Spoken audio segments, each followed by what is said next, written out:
शिव जी का मंदिर है, गणेश जी का मंदिर है और महावीर जी का मंदिर है। इन सबको हम लोग ऊपर ही ऊपर देखते हैं कि ये मंदिर शिव जी का है, गणेश जी का है, महावीर जी का है, पर दरअसल ऐसा है नहीं।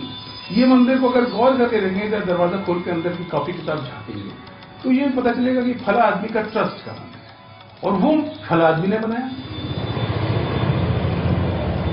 तो इसके पीछे केवल भक्ति या कल्चर का सवाल नहीं, इसके पीछे एक माइंड का भी सवाल है, एसर्शन का भी सवाल है कि हम दिल्ली के सीने पे हैं, दिल्ली के सीने पे हमारा अस्तित्व है। लगा ही नहीं कि मैं यमुना पार मयूर विहार फेज 1 में हूं। सुदूर केरल के त्रिशूर के गुरुवायूर स्थान के कृष्ण हैं यहां।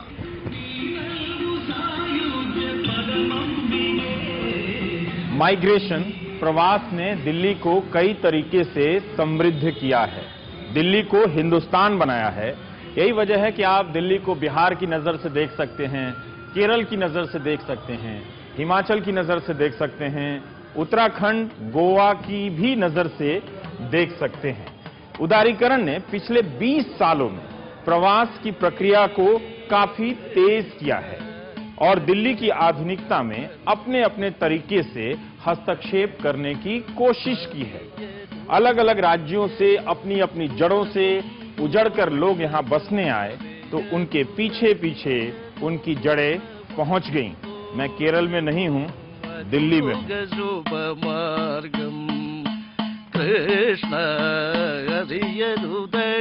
भक्तों द्वारा दान में दी गई इन मूर्तियों की पहचान परंपराओं में कृष्ण भक्तों की रही है और ये केरल से दिल्ली आ गए आज के कृष्ण भक्त हैं। यहाँ तो पैंट शर्ट में आ गए हैं, मगर सदियों पुराने मूल गुरुवायूर मंदिर में सिर्फ वेष्टी यानी लुंगी में ही जाने की इजाजत है। जैसे सूरदास हैं, मीरा है, अलवर है, कुरुरम्मा है, ये उसी तरह से ये मूर्तियां वहां भी लगी हुई हैं। सबसे पहले 1983 में किनारे का यह छोटा मंदिर बना। छोटे से बड़े मंदिर में बदलने के बीच वक्त के कई सारे हिस्से गुजरे। 1967 में जनकपुरी में बनाने की कोशिश हुई। 1973 में आर.के. पुरम में मलाई मंदिर बन गया। आर.के. पुरम के सरकारी क्वार्टरों में दबदबा रखने वाले तमिल ब्राह्मण रिटायर होकर मयूर विहार की तरफ रुख करने लगे। नई जगह होने के कारण मयूर विहार में केरल के मलयाली लोगों का दबदबा बना। जैसे जैसे मयूर विहार के प्रॉपर्टी की कीमत आसमान छूने लगी, मंदिर विशाल होने लगा। जो मयूर विहार साइड में एक कृष्णा भजन समिति करके कुछ लोग they wanted to build a, उनका तो डीडीए पास वो उन्होंने जमीन नहीं दिया हुआ था। उस समिति से लेके आपने ये जमीन ले ली? वो उन्होंने इधर ट्रांसफर कर लिया। It is all contribution, small contribution from a number of people, not only this Keralites, Tamil, this उन लोगों ने चंदा दिया। पर क्या मतलब जो डोनेशन है वो तब बढ़ता चला गया जब उनका इकोनॉमिक स्टेटस थोड़ा अच्छा होता चला गया, दिल्ली में ज्यादा स्टेबल हुए, अर्न करने लगे तो डोनेशन से नेचुरली ज्यादा बढ़ता चला। तो उससे आप ये बड़ा सा मंदिर बना, बड़ा सा मंदिर बने। तो पूजा का नंबर ऑफ पूजा से एग्री है। हमारा जो पूजा सामग्री होगा उनका भी क्वालिटी और थोड़ा अच्छा बन गए, थोड़ा अच्छा बन गए और हमारा भी सोशल एक्टिविटीज भी बहुत ज्यादा हो गए हैं। पहले ये 5 लाख 10 लाख का मकान दिया तो करोड़ों के मकान हो गए। तो मंदिर की स्थिति भी बदलेंगी सर। पहले हम 1-1 रुपए डालते थे, अब 100 तक डालने में टेंशन नहीं होते। दिल्ली और उसके आसपास बसे केरल के लोगों की जड़ें गहरी होने लगी। उनकी पहचान का तमगा बदलने लगा, जिसकी झलक यहाँ दान पट्टिकाओं में मिलती है। आप देखेंगे कि ये जो ज्योत स्तंभ है, दीप स्तंभ, इसे डोनेट किया है अखिला भास्कर, फरीदाबाद, यहाँ लिखा हुआ है। तो केरल से आने वाले लोगों ने अपनी जगह के पहचान में फरीदाबाद को शामिल किया है, ना कि उन्होंने कोट्टायम या त्रिचूर लिखा है। नजर देने वाली बात है। वैसे गीत गोविंद के रचयिता जयदेव की इस मूर्ति को दान करने वाले अशोक विहार के सुरेंद्र गुप्ता जी हैं। अशोक विहार, केरल और मयूर विहार, प्रवास से ही इनके बीच रिश्ता बन सकता है। यहाँ दीवार पर दान करने वालों, रस्मों रिवाज कराने वालों के नाम और पैसे लिखे हैं। मंदिर की भव्यता में आम लोगों की दरियादिली के अलावा दक्षिण भारतीय कॉरपोरेट कंपनियों की उदारता भी शामिल है। एक दो हमें जो आए हुए हैं उनके इंडिविजुअल बेस पे किया है या कॉर्पोरेट ऑफ सच हमें जो हमें तो इतना ज्यादा तो नहीं मिला है। जो मिला है क्यों हमें याद आता है एक GMR जो इन्होंने जब इधर आए थे उन्होंने एक हम इधर जो हमारे जो कंस्ट्रक्शन वगैरह हुए थे तो उन्होंने हमें काफी मदद किया था। HCL इन्फोसिस तो उन्होंने हमें यही मदद किया था। हमें पता है हमारा इधर से जो बच्चों का इधर से जो गरीब लोग हैं उनसे उन्होंने वो फ्री ट्रेनिंग दे के उन्हें कहते हैं अगर इसमें जो क्वालिफाइड लोग आएंगे उनको हम नौकरी देंगे। इसी तरह से उन्होंने एक इधर करियर डेवलपमेंट सेंटर बनाया था। किसने बनाया? HCL। इसीलिए यहाँ का दान पात्र किसी बैंक के लॉकर जैसा है। इस पैसे का इस्तेमाल मंदिर के ट्रस्ट की तरफ से यहाँ पॉली क्लिनिक चलाने में होता है। सांस्कृतिक कार्यक्रमों के बने इस हॉल का उद्घाटन प्रधानमंत्री रहते अटल बिहारी वाजपेयी ने किया था। पूजा पाठ के पारंपरिक तौर तरीकों से कोई समझौता नहीं। ये अड़क्का है, लटका रहता है। इस वाद्य की अपनी खूबी है जो सिर्फ गुरुवायूर मंदिर में ही बचता है। कभी भी नीचे नहीं रहेगा। ये कभी नीचे नहीं रहेगा, ऊपर डाल के रहेगा, इसलिए उसको अड़क्का बोलते हैं। ये जो है ये 64 कलाएं हैं और ये जो जीवकोला है ये वेदों को चार वेदों को रिप्रेजेंट करता है और इसमें तंत्र भी है। तंत्री हैं ये साउंड आते हैं। अच्छा ये वीणा का आता है। अच्छा तो चरमा है तो जो ढोलक मृदंग का आता है। अच्छा और सुशीरा ये जो फ्लूट बांसुरी की आवाज आती है जो छेद है यहाँ पर होल मतलब सुशीरा मतलब होल। शांति और सफाई का जवाब नहीं। यहाँ परिवारों की शांति समृद्धि के लिए उदयस्तमान पूजा चल रही है। 4000 रुपए की इस पूजा के लिए यहाँ 1 साल की वेटिंग है। दोपहर के वक्त इन खाली रिक्शों को देखकर दिल्ली शहर की एक और हकीकत नुमायां होती है। ये अपनी गाड़ियां यहाँ छोड़कर गए हैं मंदिर में चलने वाले लंगरों में भूख मिटाने के लिए। इस शहर में अभी भी कुछ ऐसे लोग हैं जो दान पुण्य के नाम पर ही वो काम कर जाते हैं जो सरकार की करोड़ों लाखों रुपए की योजनाएं नहीं कर पाती। दिल्ली की गरीबी रेखा के नीचे के लोग यहाँ ऊपर छत पर उत्तम भोजन कर रहे हैं। बिहार यूपी के लोगों के खान पान में केरल के व्यंजनों का प्रवेश हो रहा है। राजेश बिहार के हैं, रिक्शा चलाते हैं। तो डेली आप लोगों का भोजन यही हो जाता है? यही भोजन हो जाता है? 40-50 में रिक्शा में हो जाता है, बाकी भोजन यहाँ हो जाता है। अच्छा आज के दौर में हम सब प्रवासी हैं। प्रवासी होना गर्व की बात है। मंडावली गांव में रहने वाले बीनू नायर ने बताया कि केरल में बिहारी छा गए हैं। जो नारियल का पेड़ में चढ़ने वाला काम भी आजकल बिहारी कर रहे हैं। अच्छा एक साउथ इंडियन के लिए भी बड़ी दिक्कत वाला काम होता है। ओह कि वहाँ तो वहाँ फिर बिहारी लोगों ने अपना मंदिर बनाया? नहीं सर, शायद मैंने ध्यान नहीं दिया इस बात का कहीं। अच्छा वो एक मकान ले लेता है 30-40-25 बंदे इकट्ठा ले लेता है। उनके लिए बढ़िया है, उनके लिए गल्फ है वो। अच्छा आज के डेट में उनके लिए गल्फ है। गल्फ है, केरल गल्फ है। गल्फ हो गया उनके लिए। बिहार के लिए केरल गल्फ है तो केरल के लिए दिल्ली भी गल्फ है। गल्फ यानी खाड़ी के देशों के उजाड़ जैसा ही दिखता है इस वक्त इंटरनेशनल एयरपोर्ट का यह इलाका। इसे बनाने वाली कंपनी GMR के कर्ता धर्ता हैं गांधी मल्लिकार्जुन राव। GMR ने बनाया है ये एयर कंडीशन मंदिर। एयरपोर्ट की आधुनिकता और बनाने वाले की आस्था माइग्रेशन गजब का कॉकटेल बनाता है। तो इसके पीछे केवल भक्ति या कल्चर का सवाल नहीं, इसके पीछे एक माइंड का भी सवाल है, एसर्शन का भी सवाल है। अपने एक शहर में होने का जो एहसास है और अपनी ताकत को भी उसकी दावेदारी कर।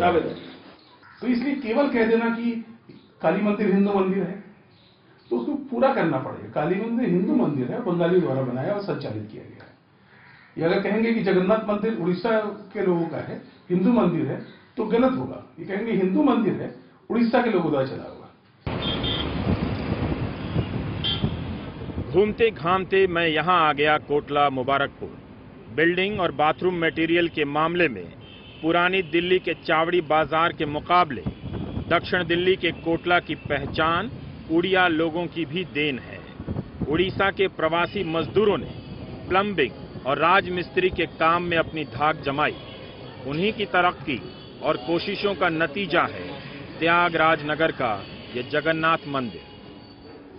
हम लोग उड़ीसा के जो लोग दिल्ली में रहते हैं मैक्सिमम प्लम्बिंग लाइन काम में ज्यादातर है।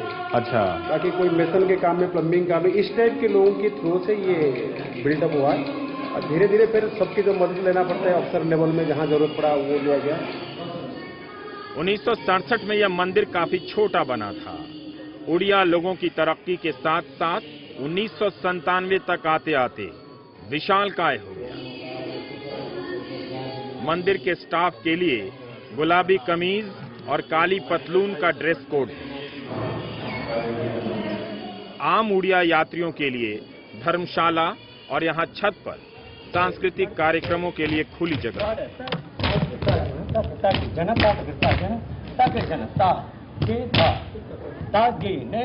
यहाँ पे जो रूम है, नॉन एसी जो रूम है, वो 2 बंदे के लिए 300 रुपए है 24 घंटे के लिए। इतना सस्ता? हाँ, तो काफी लोग लाभ उठाते हैं इससे। बहुत लाभ उठाते हैं इसके। अच्छा। आप दिल्ली के उड़ीसा में हैं। मंदिर ने उड़िया लोगों को संगठित किया तो राजनीतिक हैसियत बनी। तस्वीरों में काफी नेता दिख रहे हैं। स्वपन कुमार बताते हैं कि 2-3 सालों से रथ यात्रा में काफी भीड़ रहती है। रथ यात्रा त्यागराज स्टेडियम से निकलकर एम्स होते हुए 4 घंटे में लौटती है।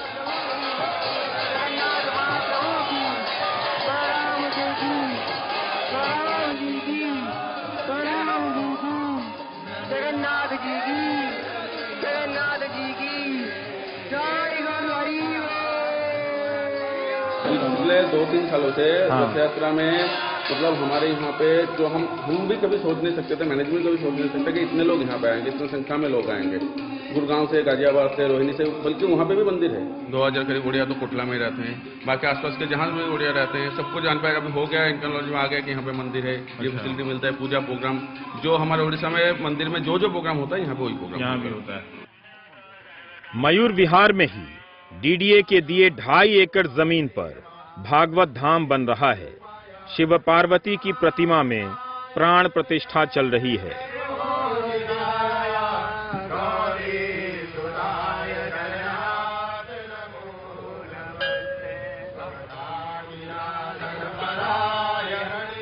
यहाँ सृष्टि रचयिताओं की रचना हल्के फाइबर ग्लास से की गई है। इस राम मंदिर में कई देवी देवता होंगे। राम मंदिर, कृष्ण मंदिर, माता मंदिर, अच्छा, गणेश मंदिर, लक्ष्मी नारायण मंदिर, 5 मंदिर बने यहाँ पे इस जगह पे। आयोजन समिति के राधा कृष्ण ने बताया कि उनके दादा परदादा 1947 के बंटवारे के बाद पाकिस्तान से दरियागंज आए तो वहाँ भी मंदिर बनाया। अब उनकी अगली पीढ़ी दिल्ली के दूसरे इलाकों में गई तो पुरखों के बनाए संगठन का विस्तार हुआ। नए सिरे से मंदिर बनाने शुरू कर दिए। दान दाताओं की लिस्ट देखिए। एक सज्जन ने 39 लाख रुपए दान किए हैं। 39 लाख हैं? बाप रे। और श्रीमती राजेश्वरी देवी जी अग्रवाल, उन्होंने 5 लाख दिए हैं जी। राज्यों और मुल्कों से माइग्रेशन यानी प्रवास, विस्थापन, उसके बाद दिल्ली के भीतर विस्थापन, मंदिरों के जरिए आस्थाएं और संस्कृतियां स्थान बदलती रहती हैं। वो जमाना गया जब बिरला मंदिर दिल्ली का मंदिर होता था। अब तो मयूर विहार और त्यागराज के मंदिर होते हैं, पटपड़गंज के मंदिर होते हैं।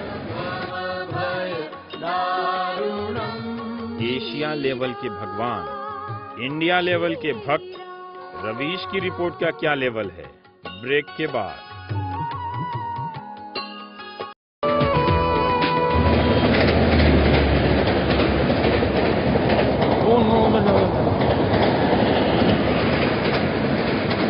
पूर्वी दिल्ली के प्रीत विहार का गुफा मंदिर, फ्लाईओवर और फ्लैट की ऊंचाई से होड़ करती मूर्तियां, वैष्णो देवी की तर्ज पर यहाँ 140 फुट की गुफा बनी है। समाज सेवी से लेकर पूर्व मेयर तक इसकी समिति में। 40 फुट के हनुमान के नीचे इस झांकी में बनी कोठी बता रही है उदारीकरण और बिल्डरों के हवाले होते ही दिल्ली का धार्मिक स्पेस कैसे बदला है। यह मंदिर 1989 में बना है कि मकान सब उतने ऊंचे हो गए कि मंदिर उनसे ऊंचे होने लगे। एक ये भी है कि प्रभु का एक विशाल रूप करके दूर से भी आदमी दर्शन कर सकता है। जैसे कि रोड पे भी जा रहा है तो भी वहां से भी दर्शन कर सकता है भगवान। फिर लोगों की आस्था भी बढ़ती है, बड़ी बड़ी मूर्तियां वहां चलना चाहिए।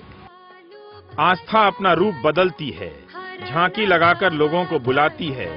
मोहल्ले में मंदिर होने से यह बच्ची बेखौफ पूजा करने आ रही है, तो यहाँ दोस्ती के भावुक क्षणों में भगवान को साक्षी बनाने की कोशिश। ईश्वर के पास जो जिस भाव से चला आए। हम आ गए हैं करोल बाग। 108 फुट के हनुमान की मूर्ति 13 साल में बनकर 2007 में तैयार हुई।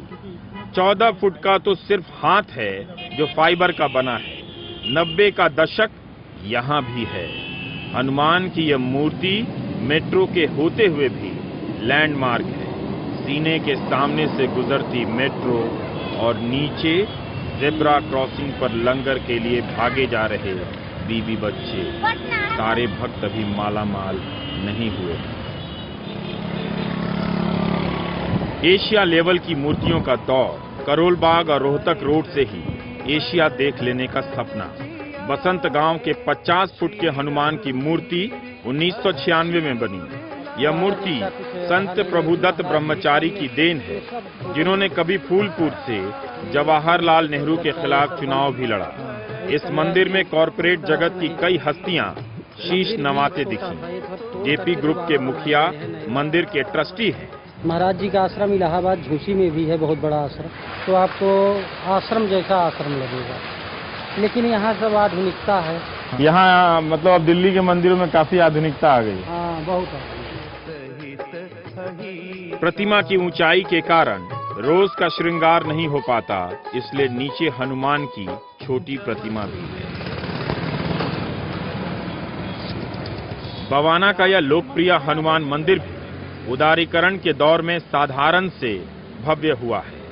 यहाँ दिल्ली भर से विस्थापित उद्योग पहुंचे तो मंदिर की सजावट और मूर्तियों के आकार में फर्क पड़ गया। मन्नतें पूरी होने पर एक उद्योगपति 10 लाख रुपए की लागत से 51 फुट के हनुमान बना गए। दिल्ली भर से झुग्गियां भी उजाड़कर यहीं बसाई गई। भीड़ आई तो भगवान समृद्ध हो गए। गुड़गांव में बनी यह शिव मूर्ति 85 फुट की होकर दिल्ली उतरने वाले हवाई जहाजों का दिल धड़काते रहती है। पुराने औद्योगिक घराने की बनाई इस मूर्ति का उद्घाटन भी अटल बिहारी वाजपेयी ने किया था। अब यह शिव मूर्ति लैंडमार्क तो है ही, सैलानियों के आकर्षण का केंद्र भी है। Guys, I'm on TV. It's NDTV, New Delhi Television. Can you believe it? तो ये आप अक्सर लेकर आते हैं टूरिस्ट को यहाँ पर दिखाने के लिए? जी हाँ, हम लोग 12 दिन से साथ में घूम रहे हैं। हाँ।